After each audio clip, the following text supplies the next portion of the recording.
Hello, my name is Jason Oliveira. I'm the media chaplain for SFD. Today we have Clara, Gregory.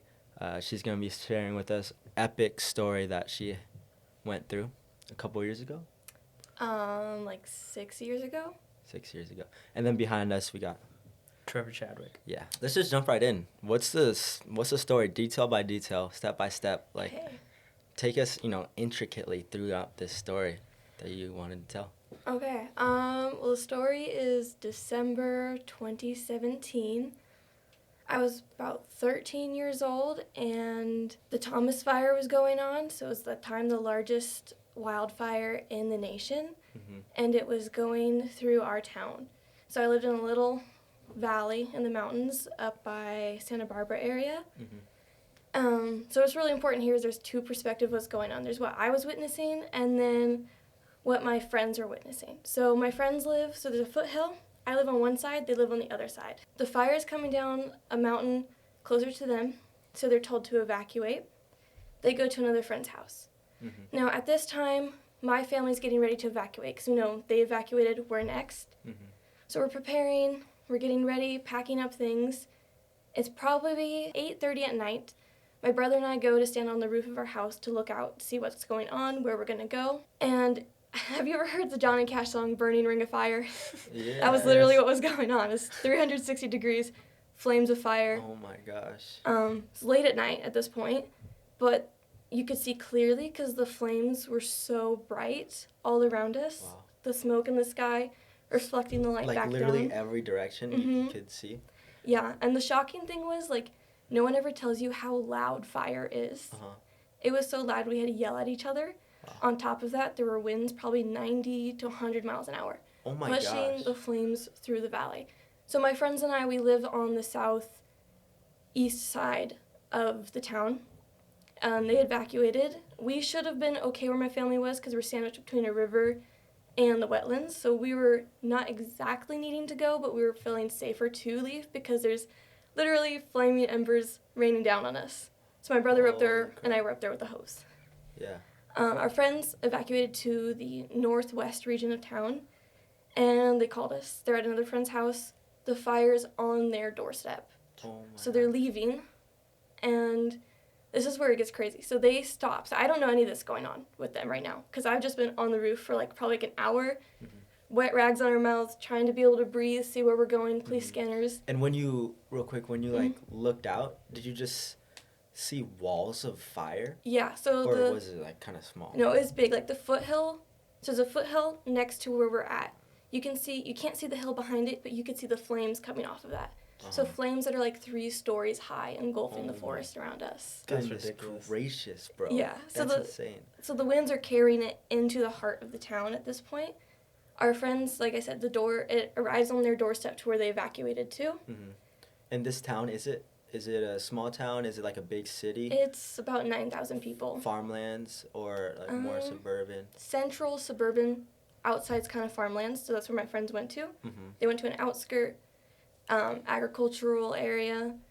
The fire starts moving across the property they evacuated to because they thought they'd be safe on the other side of the town. So they go outside, and they tell us later when we see them, they say they started praying that the Lord would stop the winds because at this point, the winds are blowing the fire into the residential areas, and there's no way to get out of town.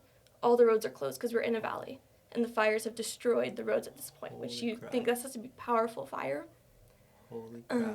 That's insane. So literally trapped. Yeah, exactly. So everyone's trapped in town. Waiting for just this fire to just engulf them. So our friends, they call us, they say, we're on our way to your house.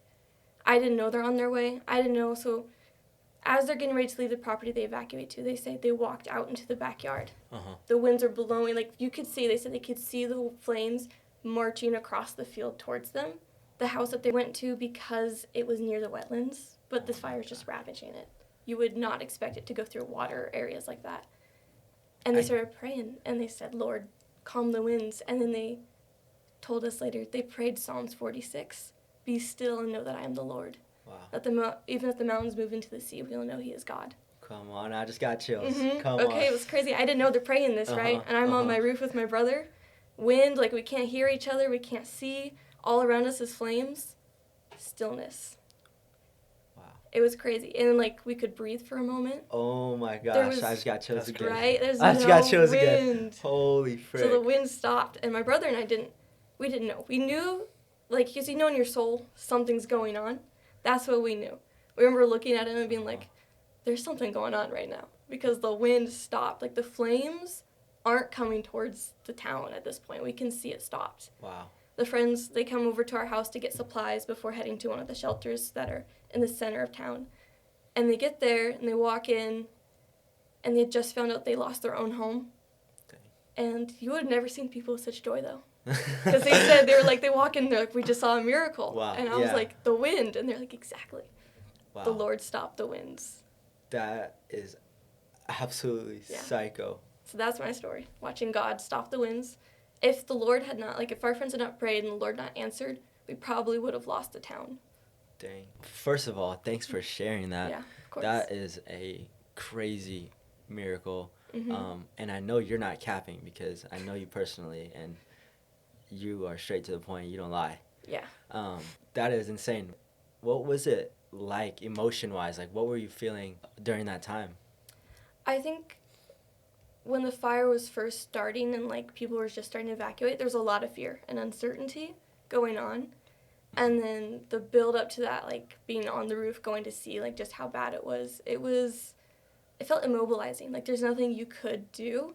My family's getting ready to go to my grandparents who live on the river, so we knew, we would be okay, but we didn't know about anyone else. There was a lot of uncertainty. I just remember feeling like there's nothing I could have done. I just remember crying out, being like, God, you gotta do something. And then there's just, when the Lord answered, and he calmed the winds and my friends arrived safe, it was just peace. I don't know how to explain it. It's peace beyond all understanding. You ever heard anything like this? No, never. What city is it or town? Oh, hi. Oh, wow. Oh, Mm-hmm. hi. That's good. No, I never. Yeah, I've heard of miracles here and there, but never a miracle like this. Mm-hmm.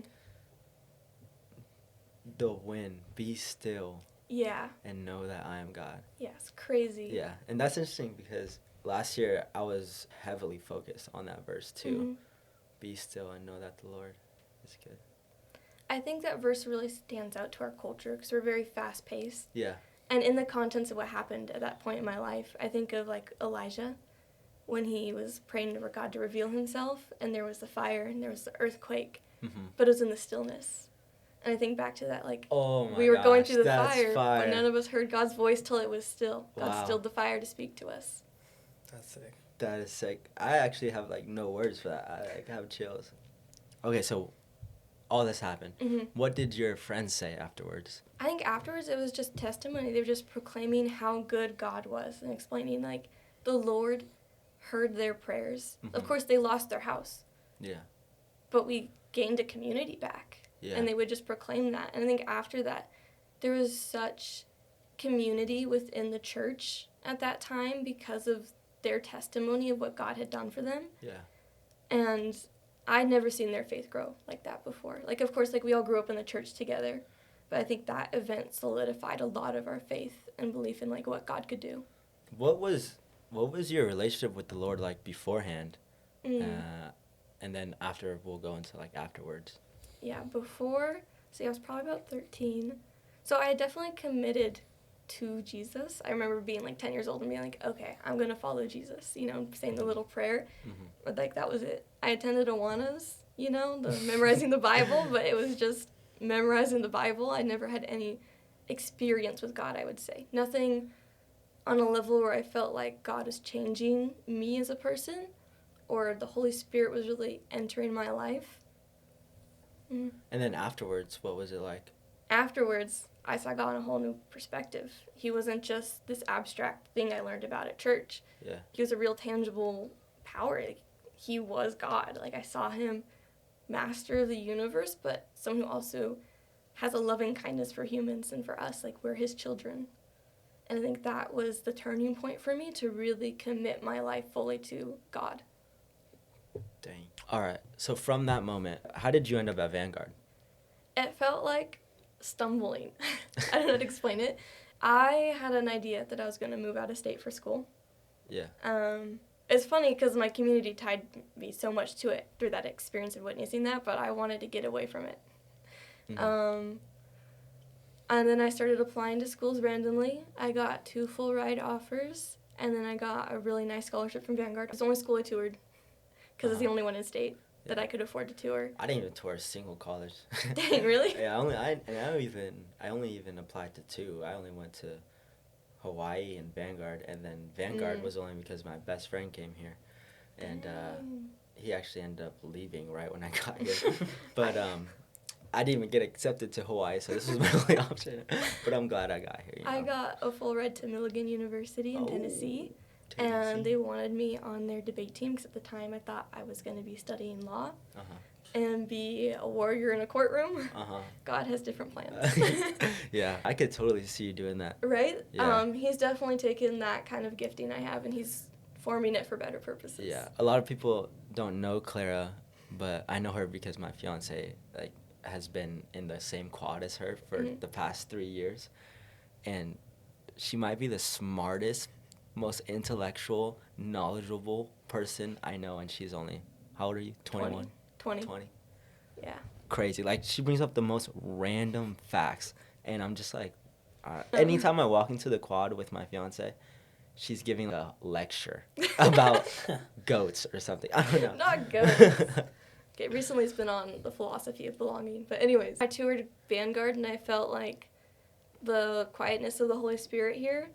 And God was just like, you know, in the quiet way God does, he's like, this is where you're going to go. This is where you're going to belong. And that's pretty much how I ended up here. Yeah, that's sick. I actually, like, when I first got here, I felt like the same. I never felt like I love my community I grew up in. I did not feel like I belonged there. It's a town of hippies. I'm not a hippie. Yeah, it was actually opposite for me, though, because I felt really connected with my community. I was super interlocked with my church, with my family, with my friends at home. But there was something about coming here. As soon as I got here, like, I felt extreme, like, peace about it. And I kind of knew that the Lord wanted me here, even though the reason I came here in the first place was gone, was my best friend. And, well, actually, it wasn't just my best friend. I actually came for the ocean, too. And Disneyland. I saw that Disneyland. Who didn't? Yeah, didn't come for the ocean in Who Disneyland? didn't come for the ocean in Disneyland? I saw that Disneyland was only like 15 minutes away, and I thought that, you know, every year I'd have a season pass, but that was not the... Haven't been once. The fun. And I've been a couple times thanks to some friends. And then what's your experience like? It's been a wonderful experience. I definitely feel like the Lord has led me here into understanding who I am and what his purpose is for me. Vanguard's the reason I ended up getting baptized, because like I was following Christ. I was not open about the fact that I was like, I guess, following God, that I had like a faith. I definitely didn't have my own faith till I got to Vanguard. And then God showed me that, and I tried to walk away actually from my faith. Dang. And then the Lord said, you gotta go like deeper into that. We gotta dive into that. Like, what happened there? That plays into me wanting to go into law, and I wanted to study English and law and poli-sci. For some reason, I applied. Vanguard's the only school I applied to as psychology major. I don't know why. I had never taken a psychology course when I applied. I was, 16? And then I met a professor my freshman year, and she was like, you know, God's funny in the way he has a purpose for you. And I was telling her I wanted a psychology, and I was like, I'm sure the Lord will take me into law with it. And she was like, don't doubt God. He puts you in psych for a reason. He's going to use it. And I was like, I know better than Jesus. Oh, wait, hold on. Sure. You tried to walk away from the faith? At that point, I was like, there's no point in me following God if he doesn't respect what I want. I mean, if that doesn't show you the mind of a 17-year-old, I don't know what else does. Wow.